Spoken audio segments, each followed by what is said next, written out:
कौन ब्रह्मा का पिता है, कौन विष्णु की मां, शंकर का दादा कौन है, हमको दे बता। ये जानने के लिए कृपया सुनिए जगत गुरु तत्वदर्शी संत रामपाल जी महाराज के अमृत वचन, सर्व पवित्र धर्मों के पवित्र शास्त्रों के आधार पर। न जो तैयार करी है ना गंगा जल तेरा अपने आंगन में बोक है, वह धोती मांगी महाराज जी ने मंगाई है। न बोली महाराज जी यार या कौन दो, ये नाड़ दे सकती हूँ और तेरी नगरी छो त्याग सकती हूँ, पर धोती कौन दो। ये तो मैंने अपने जगन्नाथ भगवान की खातिर तैयार कर रखी है, इसमें मेरा एक एक प्यार उसके प्रति गूंथ रखा है, ये नहीं दे सकती। न बोला वे बात सुन ले, मुंह मांगे पैसे दूंगा तने, आज मेरा जीव कल्याण हो सा है, मेरी आत्मा उद्धार हो सा, मेरा मुझे नाम मिला है, नहीं तो मैं वंचित रह जाऊंगा। या साहब की शरत है गुरु जी की। न बोली भाई महाराज जी बात फिर कवा लो और चाहिए कवा लो। अब कहते नो के नो छोड़ के तेरे राज को जा सकती हूँ, पर या धोती नहीं दूंगी। न बोला बेबे फिर विचार कर ले इस बात पे, 5 गांव दे दूंगा अपनी बहन ने। न बोली जी मेरे लिए तो राख है ये सब, तेरे गांव भी और ये नगरी भी, मैं या धोती अपने भगवान की खातिर तैयार करा कि मैं नहीं दूं। आखिर में ने बोला बे तेरा कसूर को ना, मैं खोटे कर्मी इतना हूं, मेरे माड़े भाग हैं, क्योंकि मैं आज मेरा जीव उद्धार होता और मैं इस काबिल भी नहीं, ये तेरा कसूर को ना, मेरे माड़े भाग गणे, मैं मेरा उद्धार नहीं हो सकता, घने खोटे कर्म कर रहा है अपने को। क्यों? अगर वो गुरुमुख ना होता तो जबरदस्ती खोज ले जाता कि 8 लागे थी छोरी किसके आगे, पर ये गुरुमुख में और मनमुखी में इतना अंतर हो जाता। राजा होकर समर्थ होकर अपने को कोसता हुआ और आंखें पानी भरकर चल पड़ा। जब पहुंचा साहब के पास, कबीर साहब के पास, उनके घर पर, अपने ही घर पर बैठे थे, इन्हीं के घर पर बैठे थे राजा के दरबार में, और चरनाम पढ़कर खूब रोया। ने बोला महाराज जी मैं घना माड़ा भाग्य वागा, मेरे भाग में नाम को ना, मैं तो पापी जीव हूं। और वह लड़की नाटकी व धोती देने से क्या बोली भाई? न्यू बोली कि मैं जगन्नाथ पर चढ़ाऊंगी या अपने दूं कोई नहीं। अरे बोला जी मैं तो नीच आत्मा हूं, अब मेरा कल्याण हो नहीं। कबीर साहब ने बोला भाई मैं अपनी शर्त को ढीला करता हूं, एक काम कर दे। क्या? कि वो लड़की जाएगी काशी से और जगन्नाथपुरी लगभग 1700-1800 किलोमीटर पड़ा है, और पैदल जाओगी वह, उसका जाने में सहयोग कर दे, वहां तक वो साड़ी चढ़वा दे धोती उसकी मंदिर में, फिर वापस ठीक ठाक वह लड़की घर पर आ जाएगी ना, कोई रास्ते में तकलीफ ना होगी, तो मैं तय सतनाम दे दूं। अब राजा को एक अच्छी करण उभरी कि अब तो मेरी बात बन गई, अपनी बहन की खातिर पालकी जुड़वा दूं और भाई उसमें बैठा के ले जाऊं। जब वह राजा को के 2 नौकर भेजे कि जाके लड़की को कहो कि कब जाएगी जगन्नाथ पे, और उनको सारी सुचारू बता देना, हम तेरे साथ चलेंगे बहन, अपनी बहन ने पालकी हम ले जाएंगे। और राजा ने यही कहा है, और महाराज जी की शर्त ढीली होगी। गुरु जी ने यह कह दिया कि ये लड़की वहां पर साड़ी चढ़ाकर धोती चढ़ा के चरणा में आ जाएगी जगन्नाथ के, आते नाम दे दूंगा, पर उस लड़की को बीच में कष्ट ना होना चाहिए, ये सुविधा दे देते उस बहन को। अब कहते हैं अच्छे काम में कोई सहयोग देता है वो भी पुण्य का भागी वैसे, अरे एक बुरे काम में सहयोग दे, मन माने चक्कू दे दे ठाकर वो कर दे हत्या, दोनों दोषी होते हैं। एक अच्छे काम में सहयोग देता है तो वो पुण्य का भागी होता है।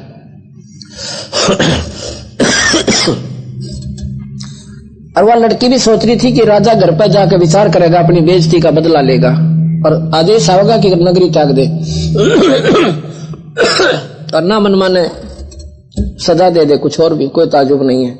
सिपाहियों को देख कर वह छोरी घबराएगी और उन्होंने सोची अभी चलना ही पड़ेगा। तो वो कहने लगे कि बहन हम आपको ऐसे प्रार्थना करने आए हैं। अक्की बात भाई कि राजा ने आपसे पूछा आप कब जाओगी जगन्नाथपुरी पे, के मतलब? उन्होंने कहा कि हम 3-4 जने आपके साथ चलेंगे। राजा ने कहा कि रास्ते में उस लड़की को कोई तकलीफ ना हो जानी चाहिए। यही गुरुजियों ने आदेश दिया से उसको राजा को कि फिर मैं तुझे नाम दे दूंगा और बहन हम तेरे लिए पालकी ले आवेंगे और बैठा के ले चलेंगे। ने बोली ना भाई मैं तो जाऊंगी पैदल,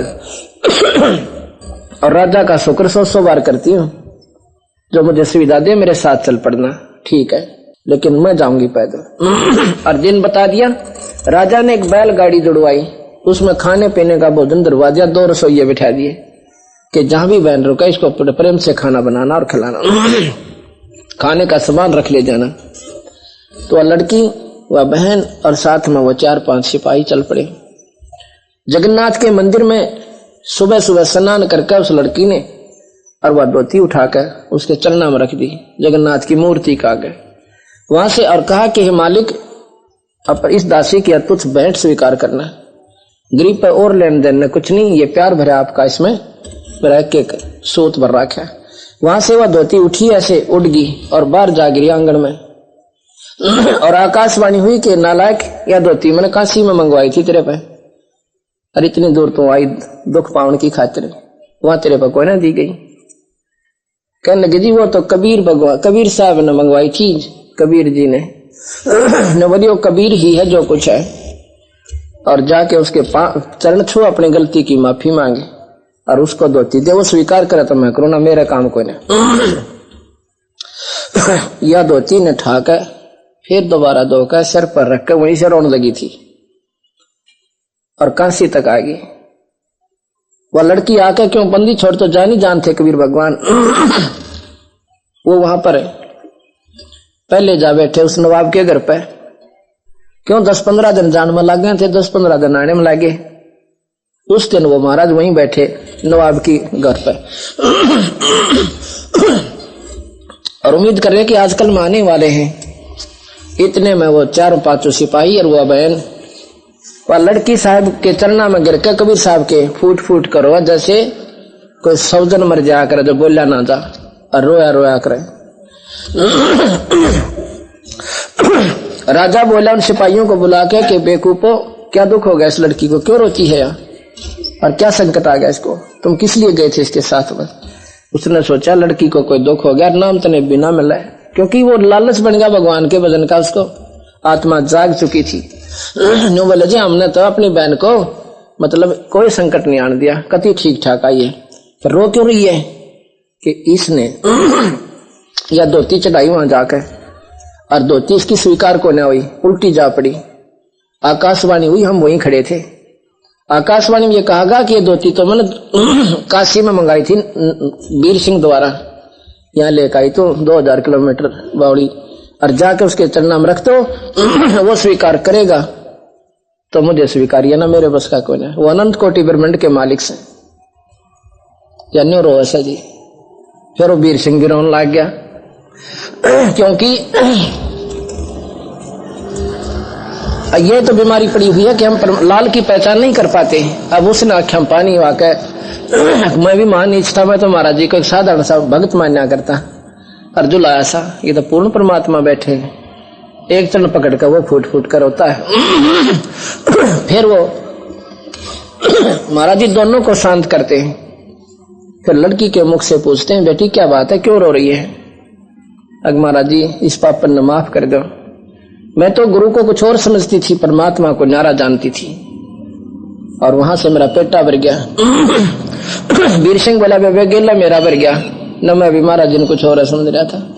कहते हैं गुरु मानुष कर जानते वो नर कहीं अंध, और महादुखी संसार में अग गई यम के फल।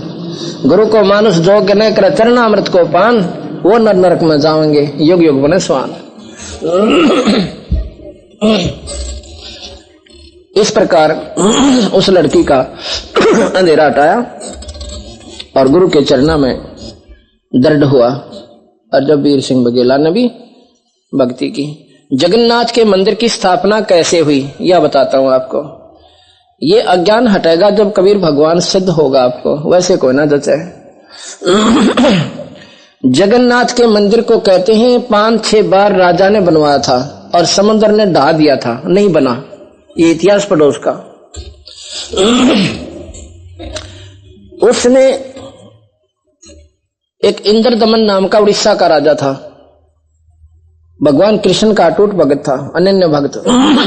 स्वप्न में भगवान कृष्ण ने दर्शन दिए कि वो स्थान दिखाया समुद्र के तट पर, इस स्थान पर मेरा जगन्नाथ के नाम तो मंदिर बना दे।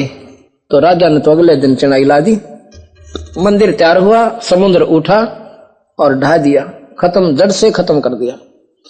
तीसरी बार, चौथी बार, 5वीं बार ऐसे ही कर दिया। मंदिर तैयार हुआ, समुद्र में ज्वार बाठा उठे और उसको उठा के ठोक दे। आखिर में राजा हताश हो गया, अक मंदिर समुद्र बनन नहीं देवा।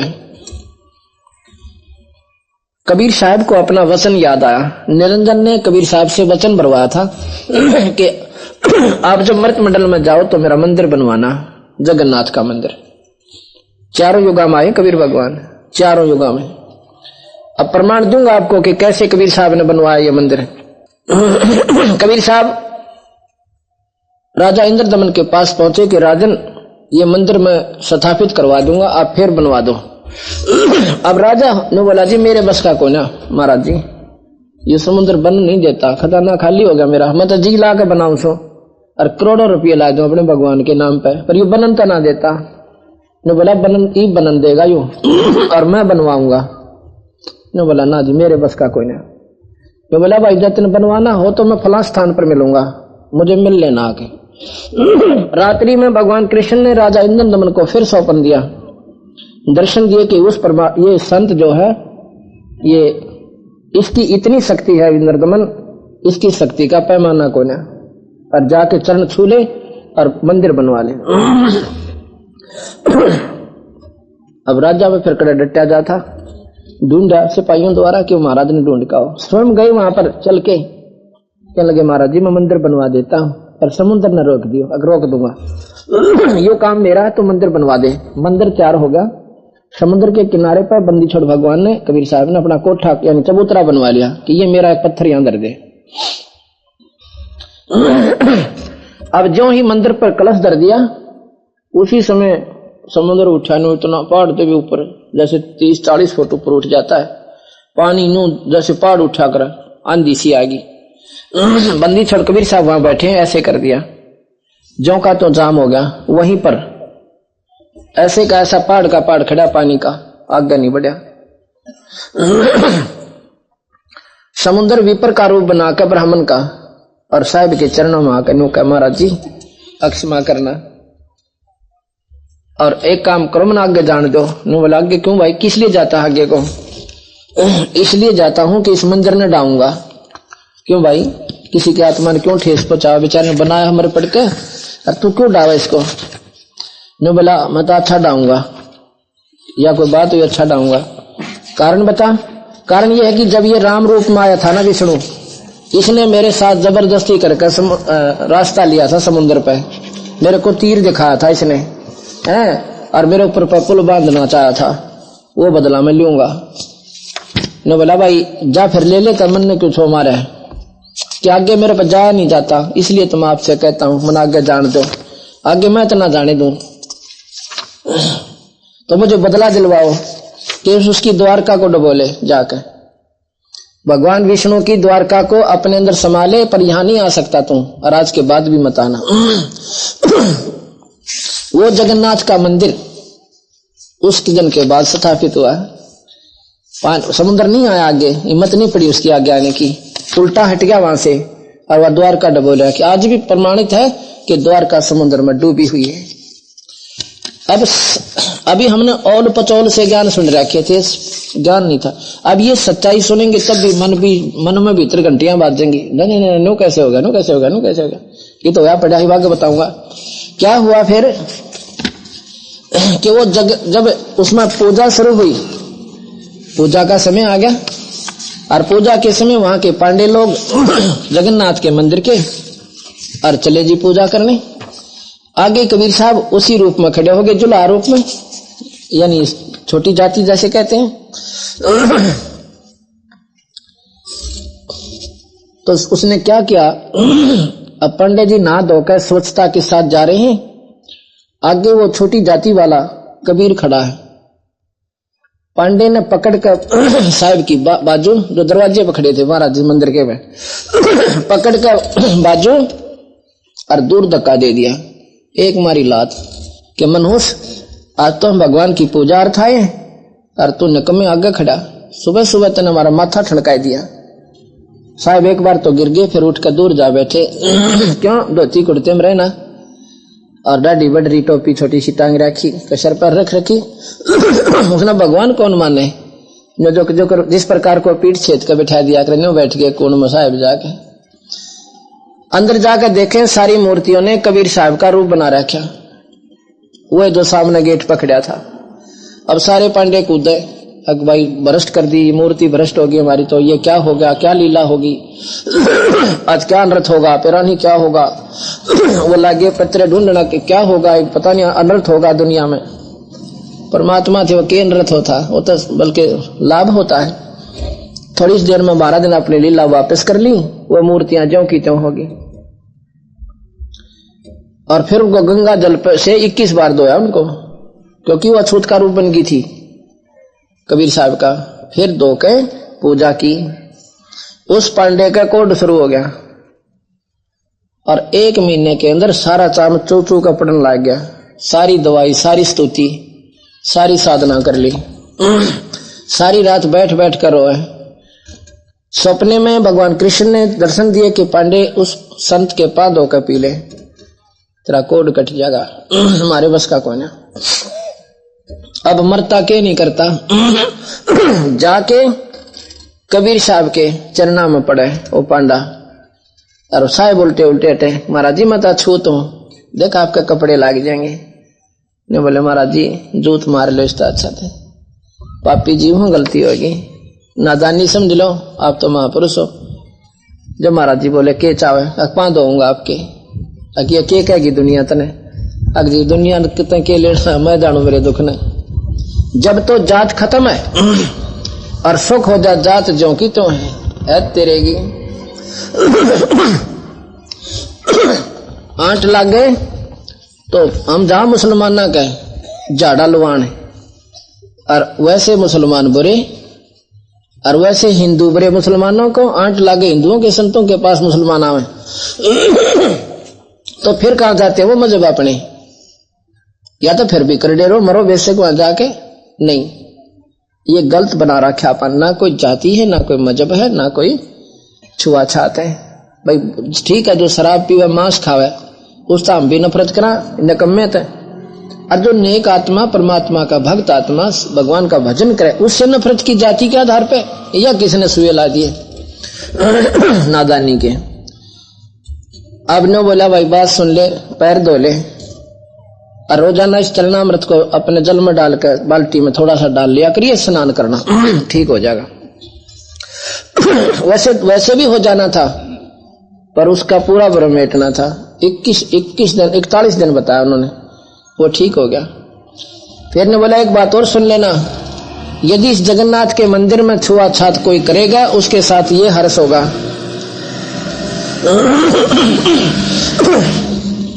हिंदुस्तान का सबसे प्रसिद्ध मंदिर जगन्नाथ का मंदिर है और उसमें आज तक छुआछात नहीं हुई जब से उसकी कंस्ट्रक्शन हुई है। ये पूछो जाकर उनसे, आज जब से वो बना है उस समय से छुआछात नहीं है किसी जाति का कोई जाओ। ऐसा क्यों भाई, क्यों भगवान भी दोगला हो गया के?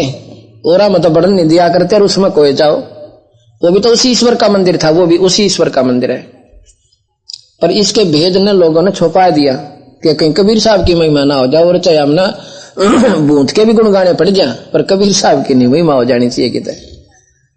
अब लाल की परख कौन करे भाई? जगन्नाथ के मंदिर की, जगन्नाथ की मूर्ति ना बने, किसी की हिम्मत ना मूर्ति बना दूं। कबीर साहब गए 80 साल के बूढ़े का रूप बना के और अच्छे कारीगर जितने सारे सामान गाल रखे, वह छीनी है थोड़े, पूरा जोड़ा काख में टांग रहे और बूढ़ी सी शकल बना के इंद्र दमन के पास गए कि राजा मैं मूर्ति बना दूंगा। अकजीत मूर्ति बना दोगे? बना दूंगा। अक बना दो, जब तक मैं ना कहूं कुआड़ मत खोलना इस गेट के कमरे के, मैं स्वयं आवाज दूंगा जब मूर्ति पूरी हो जाएगी। अब लोग दिखावा ठुक ठुक ठुक ठुक करने लग रहे भीतर। 10-15 दिन हो गए बनाता ने कमरा नहीं खोला।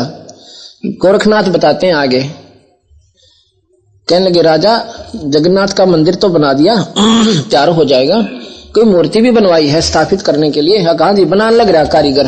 तो कहने लगा मुझे दिखाओ पहले, कहीं ऐसा ना गलत ना बना दे। इंद्रदमन बोला जी उन्होंने कहा है कि 15 दिन तक इसको खोलना नहीं, जब तक मैं ना कहूं इतना खोलना नहीं। 10-15 दिन इसने लगे न हो गए और नहीं तो मूर्ति अधूरी रह जाएगी। कहने लगा ये ऐसे बांटते हैं कारीगर, वो गलत बना देगा हम कैसे स्वीकार करेंगे? अब तो मौके पर सुधरवा भी लेंगे, खोलो। जो गोरखनाथ की राजा ना माने तो डर गया कि श्राप दे दे, खागड़ मन माने करा के काट दे मुंह मत। तो बोला जी देख लो थारी मर्जी मात के मैं कंता को ना। उसका गेल गेल हो लिया, राजा भी पीछे पीछे। 2-4 बार तो गोरखनाथ जी ने कहा कि दरवाजा खोलो कारीगर। कारीगर क्या ने खोला है, ला तो के तोड़ो इसको। वो दरवाजा तोड़ दिया ना, कारीगर पाया। भगवान के इतने तो हाथ बनाने रह गए उस मूर्ति के। इतने हाथ नहीं, आगे के पंजे नहीं उनका, और तले पैरा के पंजे नहीं। ये टूंड हाथ से आज भी जगन्नाथ की मूर्ति में जाकर देख लो तो मिस्त्री वो कारीगर गायब, मूर्ति नो की नो। अब बनावा कौन उसने, अब जो बनाने लग गया उसकी कह छीनी टूट जा, कह थोड़ा टूट जा, कह शर्म दर्द हो जा। कोई लोहा नहीं जानता उसका, बना के दिखाओ वाकई भी नहीं बन सकती। वो नो की नो उठा कर रख दी और फिर भी पेटा नहीं भरता, कबीर भगवान है।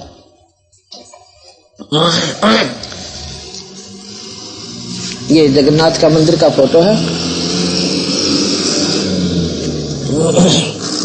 ये विपर रूप में समुद्र ब्राह्मण का रूप बना के आया हुआ है। ये साहब बैठे हैं अपने उस चबूतरे पे। ये पांडे लोग और राजा इंद्रदमन ये सभी वहां पर खड़े हुए हैं। ये फोटो है बंदी छोड़कर। इस प्रकार अब ये ज्ञान सुनने से ज्ञान होगा, जानकारी होती है। कोई भी जानकारी आज तक हमने प्राप्त है वो शास्त्रों के आधार पर ही है या किसी के द्वारा हमारे को ज्ञान दिया गया, प्रचार हुआ। इस ज्ञान को भी आप सुनोगे तो मन अवश्य स्वीकार करेगा। तो कहने लगे, धर्मदास पूछने लगे कि महाराज जी एक बात बताओ कि आप चारों युग में आए हो। हाँ जी, जब मैं पहली बार आया ना सतयुग में, धर्मदास जो पूछो वो ही युग युग कथा कहूं मैं तो ही।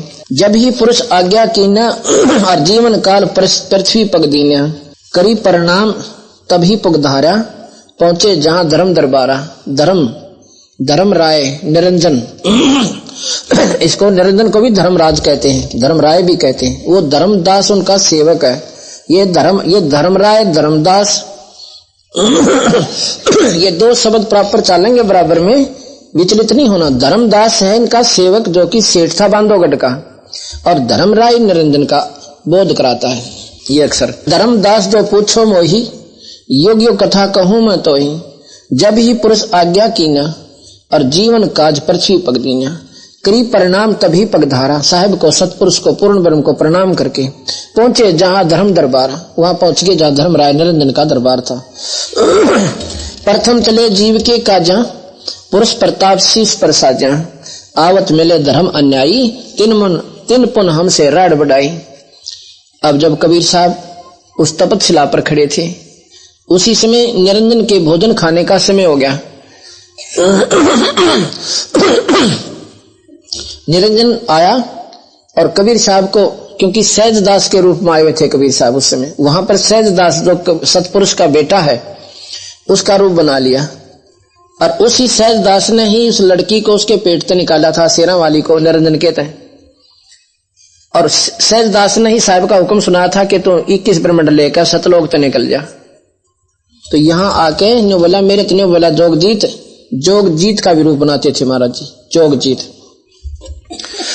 सहजदास को जोगजीत भी कहते हैं। जैसे एक के 2 लाडा नाम धर लिया कर बालक के।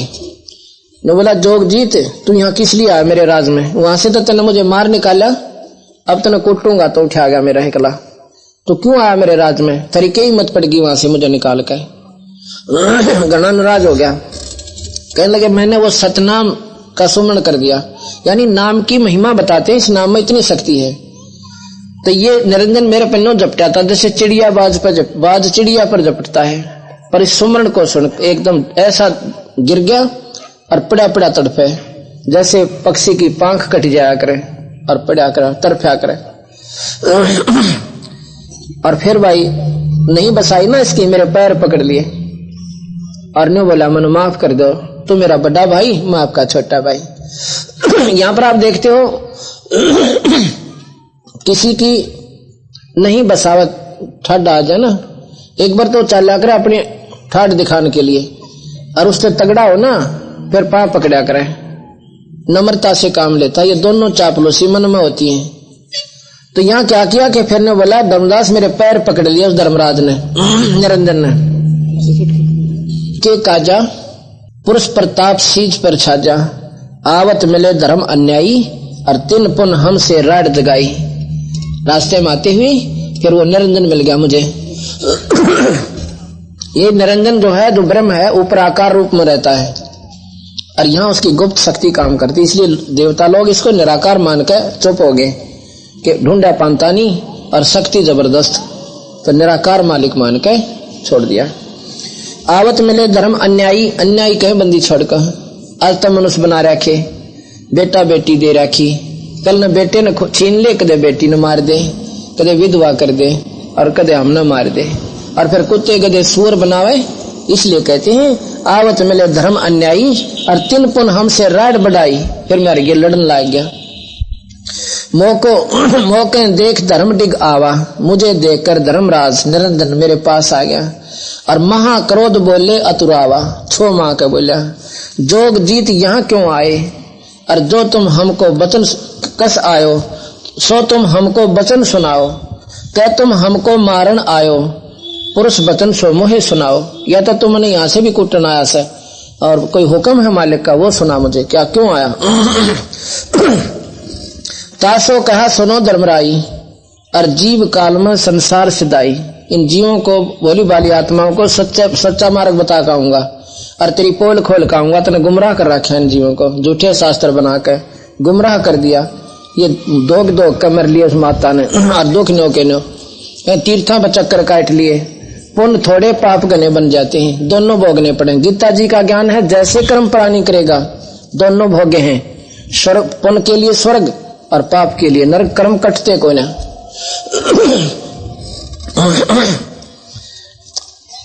तो तेरा भेद खोल कहूंगा मैं, जीवों के लिए संसार में जाऊंगा मृत मंडल में। पुरुष भेद गुप्त तुम राख्या, जीवन कह तुम बहुत बुलावा, और बार बार जीवों को सतावा।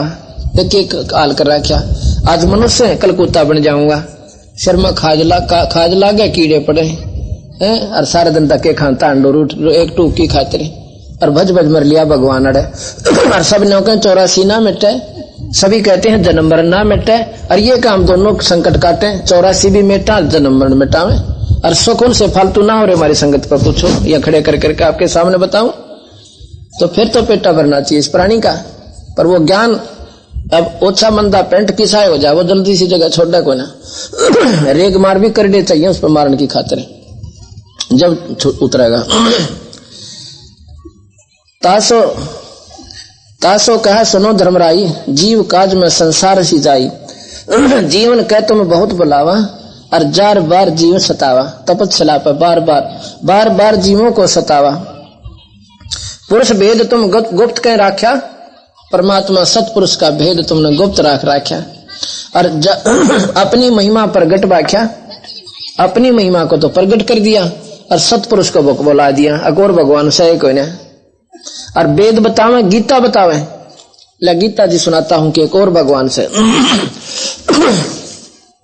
तभी इस जीव का पेटा भरे से कि भाई आखिर में कृष्ण भी कह देता है, निरंजन भी स्वयं कह देता है, तो कृष्ण नहीं बोलता उसमें, निरंजन जी बोल रहे हैं। तो कहता है कि भाई एक और परमात्मा है, उस अपने को नहीं करे यहाँ पे, पहले तो कहते हैं मुझे ढूंढो, मेरी शरण में आ जाओ, अब कहते हैं उस परम पद परमेश्वर को भली बाती खोजना चाहिए, जिसमें गए हुए पुरुष फिर लौटकर संसार में नहीं आते। उस परमात्मा सतपुरुष पूर्ण परमात्मा अनंत कोटि ब्रह्मांड के मालिक की जो पूजा करते हैं वो फिर संसार में नहीं आते और अपना ज्ञान देते हैं, जीवन मरण जीव का नहीं मिटता यहाँ का। जिस परमेश्वर से यह पुरातन संसार वृक्ष की उत्पत्ति विस्तार हुआ, जिस पुरातन यानी आदि का भगवान जो है सतपुरुष, और उस तक ये सारी संसार रूपी वृक्ष उत्पन्न हुआ, विस्तार को प्राप्त हुई है, उसी आदि पुरुष की शरण में इस प्रकार दृढ़ निश्चय से उस परमेश्वर का मनन और निधि ध्यान करना चाहिए। उस परम पिता परमात्मा की मैं शरण में हूं और इसलिए ऐसा तुम ध्यान लगाएगा तो वह तेरा छुटकारा हो जाएगा। आगे है 18वें अध्याय का 46वां श्लोक है। जिस परमेश्वर से संपूर्ण प्राणियों की उत्पत्ति हुई है। 18वें अध्याय का 46वां श्लोक गीता जी का सुना रहा हूं आपको सरलार्थ है। जिस परमेश्वर से संपूर्ण प्राणियों की उत्पत्ति हुई है। अर्ना जचतिया गीता जी मेरे पास रखी है, किसी का भ्रम होता एक बार पढ़ लियो। जिस परमेश्वर से संपूर्ण प्राणियों की उत्पत्ति हुई है और जिससे यह समस्त जगत व्यापक है, उस परमेश्वर की अपनी स्वाभाविक कर्मों द्वारा पूजा करके मनुष्य परम सिद्धि को प्राप्त होता है। Doctor Krishna Menon, president of the India, राष्ट्रपति, ये कृष्ण जी के अनन्य भगत थे, लेखक भी बहुत तगड़े थे। इन्होंने अपने लेख में लिखा है कि मैं एक बात मंजस में पड़ जाता हूं कि पहले तो भगवान कह रहे हैं मेरा जान करो, और फिर उस परमेश्वर का क्यों कैसे कह दिया, यह बात समझ सवार होगी। यहां पर मेरी बुद्धि काम करना छोड़ेगी। वो और परमात्मा कौन सा रह गया? वो परमात्मा भाई कबीर भगवान सतपुरुष है।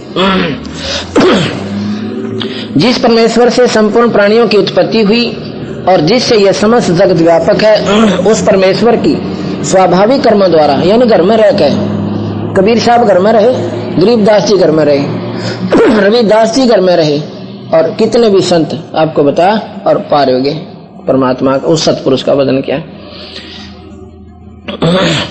और फिर आगे 63वां श्लोक 46वें अध्याय का 62वां श्लोक। हे भारत, तो इस प्रकार से उस परमेश्वर की शरण में जा, उस परमेश्वर की कृपा से ही तू परम शांति को और सनातन परम धाम को प्राप्त होगा। उस परमात्मा की का सुमन करते और उसकी कृपा से ही तो उस परम शांत परम धाम को जाएगा, तेरा जन्म मरण मिट जाएगा। इस प्रकार यह गोपनीय से भी अति गोपनीय ज्ञान तुझे मैंने कह दिया। ये कति रहस्य युक्त ज्ञान था, मैंने किसी को नहीं बताया, आज तेरे को ये भी बता दिया। इस रहस्य युक्त ज्ञान को पूर्णतः भली भांति विचार कर ले, अब जैसा तेरे मन में वैसा कर ले। ये गीता जी का श्लोक आपको सुनाए। तासो कहा सुनो धर्मराई, कहते हैं उस धर्मराज को, फिर मैंने बताया निरंजन को, तासो कहा सुनो धर्मराई, और जीवों का संसार ही सिदाई। पुरुष भेद तुम गुप्त के राख्या, अपनी महिमा प्रगट वाख्या। तपस्या पर जीव जराहो, और जार बार निज स्वाद कराहो। इन फूक फाक के ये तो वहां रोए बेचारे तपस्या पे 1 लाख प्राणी रोज, और तो उनका मैल काट, उनको प्रवासना गंध लगा हुआ, शराब का, मांस का, सुल्फे का, तमाकू सूंघन का, मांस खान का, चटपटे पकोड़े खवान का, गंदे व्यसन देखन का, ये भी अंदर वासना जमती है। और वहां तपस्या पे जीव मरता नहीं। कई लोग कहे कि जीव तो अमर है, खावा क्यों करे, या भी झूठ लगे। ये शरीर खोखा है, कहते हैं ये तो यहां रह जाता है, मनुष्य तो मनुष्य नहीं है, ये खोखा है। इसके माध्यम से वासना इकट्ठी करवाता है, गंदे गंदे व्यसन देखकर, चटपटी चीज खाकर। इसने लुकी सुखी वस्तु ना अच्छी लागे मन ने, फिर इसने तो यहाँ छोड़ दे, क्यों तो बेकार हो लिया। इसमें एक और चीज बना ली इसने, उस सूक्ष्म शरीर और है इस प्राणी का, सूक्ष्म कारण कवल्य महाकारण और महाकवल्य शरीर है, उनके बीच में आत्मा बांध राखी से। इसको उस तपस्या, उसके ऊपर वासना जम जाती है, इसकी वासना, और उसको तपस्या पर भून के और इतना गर्म करता है, वो मैल काट के फिर आरन तक खावे। मुर्गे की जान जा और खाने वाला खुशी मना रहा। देख कितना उल्टा सिस्टम है। तपस्या पर जीव जराहो और जाल बार फिर निज स्वाद कराओ। उनको फूके, जीव मरते नहीं, वहां बेहोश हो जाते हैं और फिर आ जाते हैं दोबारा वासना छोड़ के, फिर अपने कर्म दंड भोग कर दूसरे जीव जाति बन जाती है, कुत्ते गधे बन जाती है।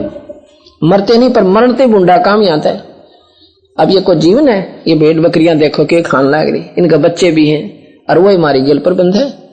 बकरे पाल रखे को शौक में पाल रहे हैं उनको वो भी अपना स्वार्थ खातिर उन्हें सारे सौदे दे है, सुविधा भी देता है।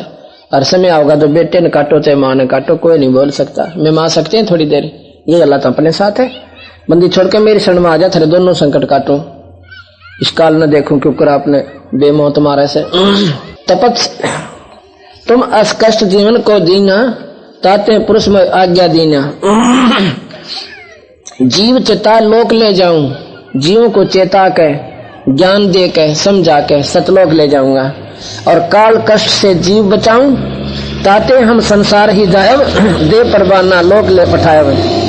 इसलिए मैं संसार सागर में जाऊंगा और नाम सतनाम रूपी परवाना यानी मंत्र देकर और सतलोक ले जाऊंगा। यह सुन काल भयंकर भयो, यह सुन के नो का निरंजन नो कति लाल आंख कर ली मेरे ऊपर और हमको त्रास दिखावन आए हो और देख मेरे को नो छो मार ना गुस्सा होकर कीप खत्म कर दो, ऐसे आए मेरे ऊपर। और क्या बोला, 70 युग हम सेवा कीनी, पुरुष पृथ्वी राज बढ़ाई, पुरुष मोह दीनी। कि मैंने पिताजी पर राज मांग रखा तो बीच में कौन आ गया, तीसरा तेली सतपुरुष से ले रखा तब करके तो कैसे ले जाएगा जीवों को। फिर 64 युग सेवा उठाओ और अष्टखंड पुरुष मोहि देव, और तब तुम मार निकाला मोही, और जोग जीत ना छोड़ो तो ही। वहां से तने मेरे को मार कर निकाल दिया और एक तने मैं छोड़ो को ना वो लेकर डा। जब तुम मार निकाला मोही, अब जोग जीत ना छोड़ो तो ही। सतगुरु जी बोले तब हम कहो सुनो धर्मराया, और तुमरे डर हम नहीं डराया, तेरे डर ते ना डरो मैं। हम कहें तेज पुरुष का बल आही, अरे काल तेरे डर में नहीं डराही। पुरुष प्रताप सुमराती ही बारी, उस सुमरण किया मनुष्य नाम का, और शब्द अंग तय काल ही सारी, उस शब्द रूपी बाण तय उस काल का जो है ना अंग सार दिया। एक गुप्त झटका दे से मालिक का नाम, और उसके जो है ना ऐसे दड़ाम देसी गिरा जमीन का ऊपर, गदा का उठा वहां निरंजन की जमीन पे, निरंजन लोक पे। तत्क्षण दृष्टि तही हेरा, और श्याम ललाट बहाती केरा।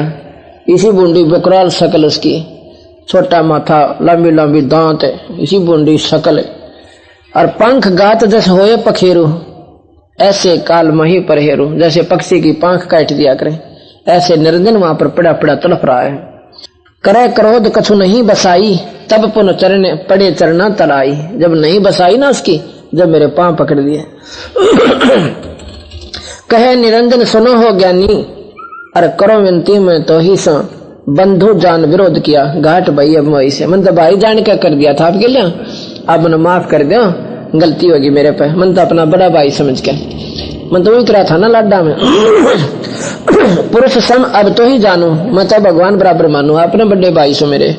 अक्षमा छतर तनाव ना, पुरुष सम में तो ही जानो नहीं दूजी भावना, और तुम बड़े सर्वज साहिब। अक्षमा छतर तनाव ना, अक्षमा के दाता हो, अक्षमा के सागर हो। 36 बड़ाई करी और पैर पकड़ कर छोड़ दे कोई नहीं। पुरुष दीन अस जस मोही राज मोही, तुम करो बख्शीस ज्ञानी पुरुषो एक समय।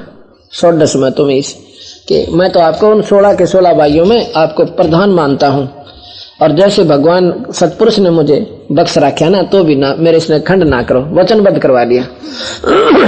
धर्मदास धर्मराय अस विनती ठानी, निरंजन ने ऐसी विनती की, मैं सेवक दूत्या ना जानी। ज्ञानी विनती एक हमारा, सो ना करियो जो हो मोर बगाड़ा। पुरुष दीन जस मोहे राजो, तुम भी देहो होए जो काजो। अब हम वचन तुम्हारा मानी, और ले लियो हंसा हमसे ज्ञानी। मीठा बोल कर बोले जी बेशक ले दियो, पर मेरे 2 कांट से काम से वो काट दियो। क्या ना जी वचन भर लो, जब बताऊंगा। महाराज जी ने सोची जब जीव देने की कवे से कहता ही है, और भाई और के मांगेगा, और मांग लेगा जो दे देंगे।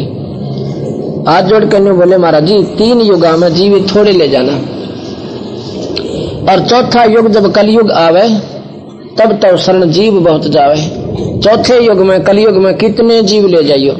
काल ने मालूम था कि त्रेता द्वापर कलयुग में ये जीव भक्ति करने के काबिल कौन रहा, इतनी घटिया वृत्ति हो जाएगी। ये शनि में जो आज तैयार हुए टेलीविजन, क्या ये पहला कोई ना थी, या ये मटेरियल पृथ्वी से गायब था कौन सा, पर बुद्धि में आने को दिया।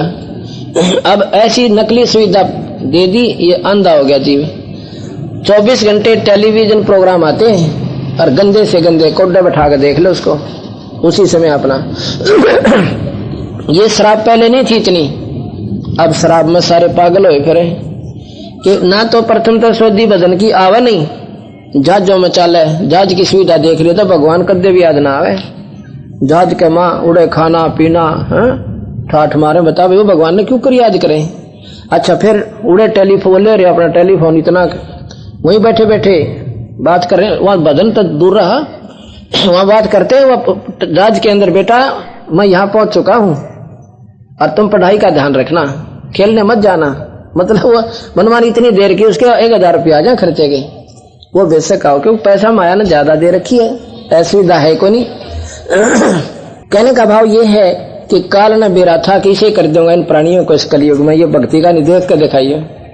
कुछ तो शराब मान देखिए, पी कर शराब घरवाली ने कुटे या पहली दुश्मन उनकी बेचारी, और फिर यह बेचारी ने सोचे कि अपने दारू छोड़ दे, सैना दो रजा हुआ लुटे उसने, फिर बूझे पड़ा हमारा कौन सिद्ध है, और दारू से उसका बूझा कौन काटे, तो बंदी छोड़ काटे। 10,000 परिवार जो ऐसे ऐसे उजड़े बस रहे, तो दारू पी का सत्यानाश कर रखा था, नाम लेते छोड़ गए। नशा मुक्ति केंद्र भी फेल था उनके आगे, इस बंदी छोड़ का नाम लेते नहीं का रू भी ना करती मारी जी। अब तो उसकी तरफ देखने को दिल नहीं करता शराब को, इतनी कृपा बख्शे बंदी छोड़। ऐसे ऐसे 10,000 परिवार ऊपर बेचे को, थोड़े को शराब वाले, और बाकी दुखियों का दबेरा कौन, कितना निवारण हो गया। तो काल ने सोचा था कि कलयुग में यह प्राणी भजन कर ही नहीं सकता, ने बोले जी उसमें आप बेशक ले जाना। बंदी छोड़ने बेरा था, क्योंकि सतयुग में भी साधना होती है जीव की, इतने अच्छे विचार होते हैं, इनकी समाधियां लग जाए सतयुग में सारे की, और गिरना कहां तक पहुंच जाए का हम सब देखे, ऊपर ऊपर टट्टू देखे, बता के दिखे ऊपर सारा काल भरा, यहाँ पर प्रकाश दिखे वो काल का, पहाड़ दिखे वह काल के, 21 ब्रह्मांड तक कुछ भी तुम ना दिखे, वो काल दिखे से देख लो, इसने कहां तक देखोगे। और फिर उनकी विरानमाटी होती है। तो कबीर साहब की उसमें मानना भी नहीं था इन्होंने। त्रेता युग में भी सुख बतेरा, साधना खूब होती थी, और द्वापर युग में भी इन भक्तों की सबकी बहुत अच्छी साधनाएं थी। इंद्र का कहते हैं विराट नगर में जब गए राजा विराट के पास पांडव, उसमें अर्जुन ने गुप्तवास, उन्होंने गुप्तवास था एक साल का अज्ञातवास, तो उसने लड़कियों को नाच सिखाना था अर्जुन ने। उसने सीखने की खातिर कहाँ गया, इंद्रलोक में, सशरीर इंद्रलोक में गया था अर्जुन, ये प्रमाण मिलता है आपको। और वहां पर 1 साल रहा और वहां पर सीख कर नाच, मतलब कुछ दिन रहा, नाच सीख कर नीचे आ गया, और फिर विराट की लड़कियों को वो नाच सिखाता था। अब ये विचार करो, जब अपनी सिद्धि शक्ति इतनी तो आम व्यक्ति में थी उस समय, यदि आज कोई इतना भी ऊंचा हो जाए ना संत, सारा देश इकट्ठा हो जाए, क्योंकि अभी साधना है कोई नहीं किसी में, और वो अपने वहां चला गया था, तो हो गया मुक्त अर्जुन, नरक में गया। फिर बंदी छोड़ के ये बोले यहाँ थारी क्यों कर मिटे।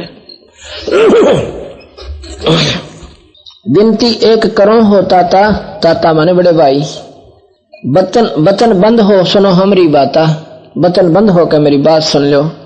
सतयुग त्रेता द्वापर बाही, और तीनों युग जीव थोड़े जाही, चौथा युग जब कलयुग आवे, तब शरण जीव बहु जावे, ऐसा वचन हर मोह दीजे, और तब संसार गमन तुम कीजिए। हे मालिक, हे हर, हे भगवान, ऐसा मुझे वचन दे जो। वो परमात्मा निरंजन कबीर साहब को हरि कहता है, भगवान का। हरि माने भगवान, 3 लोग के हरि ब्रह्मा विष्णु में से। अब हरि राम भगवान सुनाना मारी सुई, रामचंद्र जी पर, कृष्ण जी तो ऊपर नहीं जानती, और यहाँ पर वो स्वयं निरंजन भी हरि कहते हैं उस पूर्ण परमात्मा सतपुरुष को। ऐसा वचन हर मोह दीजे, तब संसार गमन तुम कीजिए। कबीर साहब ने शर्त मान ली, विनती तोर लीन में जानी, और मोह कर ठगे काल अभिमानी। 10 विनती तो मोह संग कीनी, 100 बस अब बकस में तो दीनी। चौथा युग जब कलयुग आया, तब हम संसार अपना अंश पठाया। 4 युगों में भी ले गए, पर थोड़े जीव ले गए बंदी छोड़, तीनों में। पर चौथे महीने हो गए जब मैं आता है, तो जब मैं अपना अंश, अपना शक्ति देके अपना अंश बेचता हूं, या स्वयं आता हूं। फिर क्या बोला उसने, जब वचनबद्ध हो गया ना कबीर साहब, सतपुरुष पूर्ण परमात्मा, तो ने बोला जी ठीक है भाई, जो तूने मांगी मैंने दे दी, पर एक काम और करना कि मेरा अंश कलयुग में कृष्ण बन के जाएगा, और वो अपना एक मंदिर बनवाना चाहेगा। वो मंदिर समुद्र नहीं बनने देगा, आप वो पुल मंदिर बनवाना, और फिर प्रण करवा के समुद्र जो है पुल नहीं बनाने देगा, रामचंद्र जी के, विष्णु अवतार मेरा अंश विष्णु का अवतार जो है रामचंद्र बनकर जाओगा, क्योंकि ये कथाएं पहले लिखी हुई थी निरंजन के द्वारा। अब इतना समय नहीं है कि मैं पहलू पर आपको पुस्तार पूर्वक वर्णन दूं। पेटा जब कि रामायण को 10,000 वर्ष पहले वाल्मीकि जी ने लिख दी थी। वह क्यों लिख दी थी भाई? क्योंकि ये पहले ऑलरेडी स्टोरी लिख रखी थी निरंजन ने। जैसे पिक्चर बनता पहले उसकी कहानी बनती है, और उस कहानी का जिसने बेरा है वो यहाँ के ये फिल्म के जानने वाले ने बोले उसमें न्यू हर फिल्म रिलीज भी ना हुई है और पहले बता देते उसमें इतने पात्र हैं, उसमें ऐसे है, उसमें ऐसे है। वो कहानी पढ़कर नावल बना दिया। और सतयुग में जब अहिला को श्राप दे दिया था गौतम ऋषि ने, अहिला ने प्रार्थना की थी कि मैं पत्थर की तो बनगी पर वापस कब होंगी, कि त्रेता युग में विष्णु जी जाएंगे रामचंद्र बनकर तेरे ऊपर खड़ाऊ झाड़ेंगे, और जब तू देवांगना बनकर देवी बनकर वापस आओगी यहाँ पे। ने बोलिए भगवान द्वापर युग और फिर त्रेता आएगा, अब सतयुग है, फिर द्वापर, फिर त्रेता आएगा। महाराज जी मेरी गलती नहीं थी, इंद्र की नादानी थी। इंद्र ने आपका रूप बना के मेरे पास आया था, और इसमें मेरा खोट नहीं है महाराज जी। इसमें कुछ राहत दे दो, मेरा जल्दी छुटकारा हो जाए। इस पे गौतम ऋषि ने कह दिया था कि त्रेता युग द्वापर से पहले आओगा। अब ये बताओ ब्रह्मा विष्णु महेश बड़े हुए कि गौतम ऋषि बड़ा हुआ जिसने युग बदल दिया?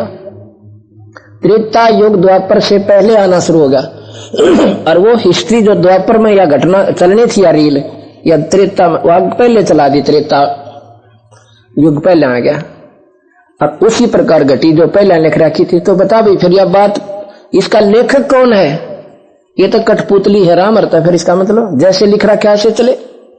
तो ये वो निरंजन है भाई जो यहाँ का डायरेक्टर है इस फिल्म का, चारों युगों की का, और ये पूर्ण परमात्मा है जो बंदी छोड़, ये फाइनेंसर है इसका। फाइनेंसर बिना बता करेगा कि फिर ये लिखे दे अपनी इसके कहानी में।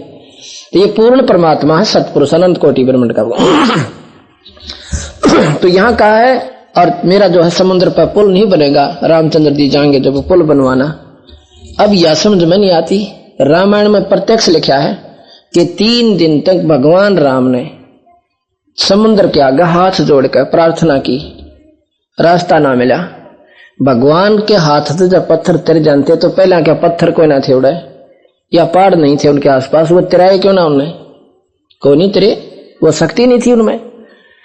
3 दिन के बाद जब नहीं माना समुद्र और टस से मस नहीं हुआ, कहने लगा लक्ष्मण मेरा अग्नि बाण काट, लाता के बहुत बातों से नहीं मानते। अग्नि बाण काट के भगवान राम ने जब समुद्र की तरफ किया, और उस बला के भी जल से पाटने ब्राह्मण का रूप बना के हाथ जोड़ के खड़ा हो गया, कहने लगे मालिक इसने खत्म ना करो, मेरी भी कोई मर्यादा है, इसमें इतना संसार बसा हुआ है, इसको खत्म ना करो। ने बोला निकम्मे, तो भी रावण की गिला जो ना ढीठ हो गया, उसका संग पाका भी मानी हो गया। 3 दिन हो गए मैंने रोते न जरा सी भी नहीं सुनी, तुझे मालूम नहीं मेरे ऊपर क्या संकट है? कहने लगा जी मालूम तो है, पर मैं भी तो कुछ मर्यादा है मेरी, तो मेरा कीरा हो भाई कि मैं बताता हूं। समुद्र बोला आपकी सेना में नल नील नाम के 2 महापुरुष हैं सैनिक, उनके हाथ से पत्थर तिर जाते हैं, उनको बुला लो आपका काम बन जाएगा। नल नील बुलाए, नल नील, ये नल नील कौन थे? ये मुनिंद्र ऋषि के चेले थे, शिष्य थे। मुनिंद्र कौन था? ये कबीर भगवान था। ये सोच, ये ध्यान से सुनना इन बातों को, ये उलझी हुई उलझे हुए जो ना सूत अब सुलझ जाएगा, और नादान से कुछ भी समझना, पर 100 की 100 सच्चाई है ये। नल नील बुलाए, नल नील से बोले क्यों भाई तुम्हारे पास ऐसी शक्ति है कि ये पत्थर तर जाएंगे? कहां जी? तो राम समुद्र तो चला गया। राम जी बोले कि भले पुरुषों मैं 3 दिन हो गया यहाँ पर याचना कर रहा हूं, और तुम्हारे पास शक्ति थी तुमने बताई क्यों ना मेरे पास आके? जो बोला जी प्रथम तो हमारी बात को सुना कौन? यहाँ पर हनुमान नारंगत जैसे खड़े लाठी ले, इसी मोटी मोटी को तो हमने कौन आन दिया? इस आम सैनिक ने, हाँ तो 2 मारा थप्पड़ 3 पे मरा। तो ने बोला भाई फिर यह बात सच्ची है, पर हम तो डरते ना है जी, कौन है तुम्हारी सुना कौन? अंगद जब हनुमान जैसे वहां पर खड़े जिन तो पत्थर ना चढ़ते, और स्वयं भगवान से पत्थर ना करते अन्यों कहेंगे बूझ तू पत्थर चढ़ाओगा।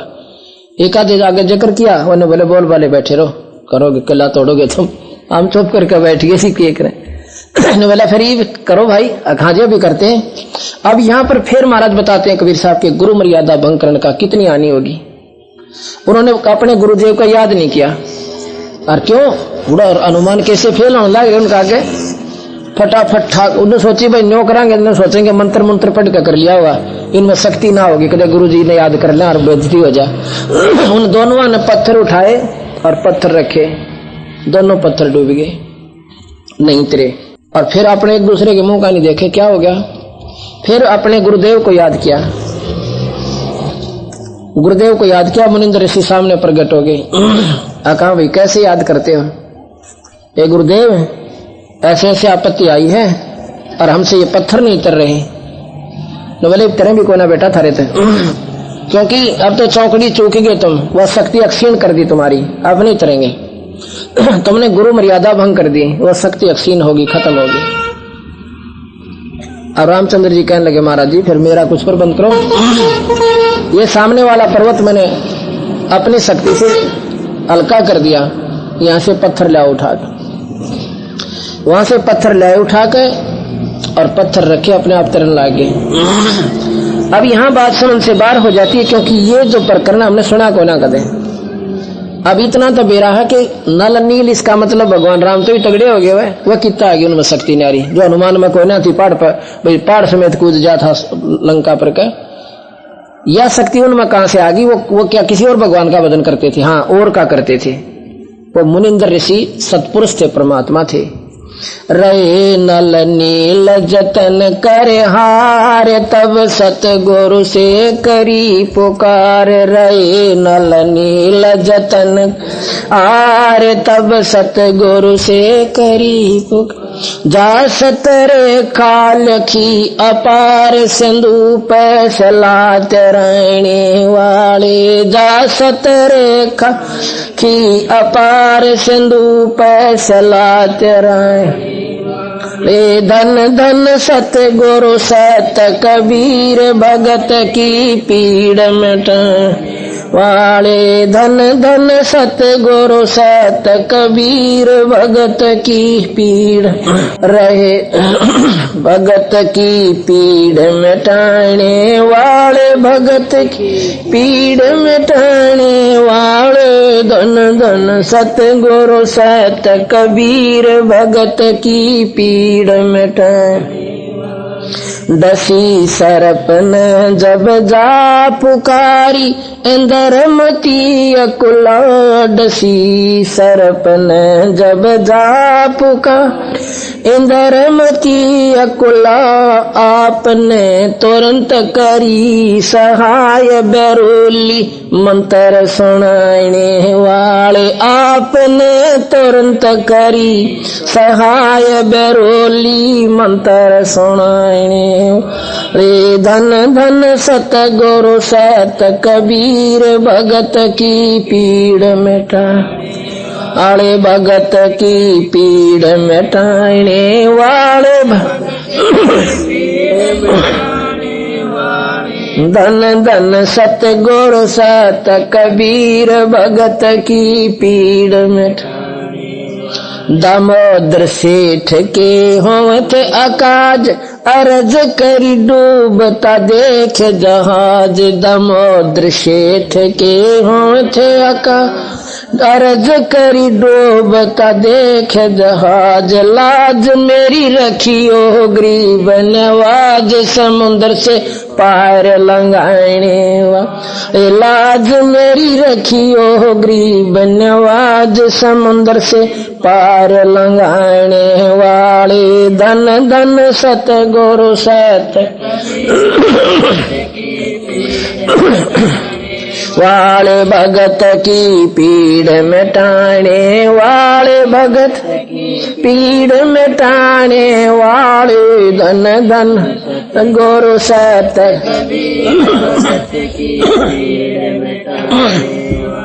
कह कर जोड़ दीन धर्मदास दरस दे पूर्ण करियो आस। कह कर जोड़ दीन धर्मदास दरस दे पूर्ण करी आस। मेट जो जन्म मरण की तरास सत्य पद प्राप्त करवाने वाले। मेट जो जन्म की तरास सत्य पद प्राप्त करवाने वाले। धन धन सतगुरु सत कबीर पीड़ मिटाने वाले। भगत की पीड़ मिटाने वाले धन धन सतगुरु सत कबीर भगत की पीड़ मिटाने। कह कर जोड़ दीन धर्मदास दरस दे पूर्ण करियो आस। कह कर जोड़ दीन धर्मदास दरस दे पूर्ण करियो आस। मेट जो जन्म मरण की तरास सत्य पद प्राप्त कराने। धन धन सतगुरु सत कबीर भगत वाले। भगत की पीड़ मिटाने वाले। भगत की पीड़ मिटाने। धन धन सतगुरु सत कबीर भगत की पीड़ मिटाने। सत आपने सुना कि धन धन सतगुरु सत कबीर भगत की पीड़ मिटाने वाले। धन धन सतगुरु सत कबीर भगत की पीड़ मिटाने वाले। रहे नल नील जतन कर हार तब सतगुरु से करी पुकार। जा सतरेखा लिखी अपार सिंधु पर चला तराने वाले।